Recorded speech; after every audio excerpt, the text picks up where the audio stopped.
sõnades sügavustes ootab küsimus.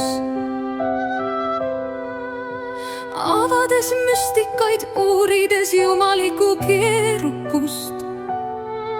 Iga kiht, mis tagasi tõmmatakse, paljastab rääkimata keerukusi. Poeetiliste rütmide ja meloodiate kaudu tõend ilmnevad.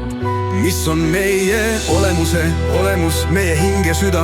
Kas me otsime tähendust ja eesmärki, et muuta end terviklikuks? Inimese mantras osinate kaudu mineviku kaja. Küsimusi vastates paljastame tohutut tarkust. Miks me januneme ühenduse järele, armastuse magusat embust? Kas see on justalis tude sarmule, et leiame oma õige koha?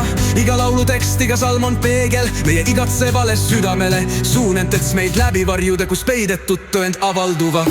Kas me saame ületada meie maise hätta eksistentsi sümfonias? Kas leiame oma valguse? Kiht-kiht me süveneme kosmilisse tundmetusse, otsides arusaama omamoodi müstilisest sfäärist.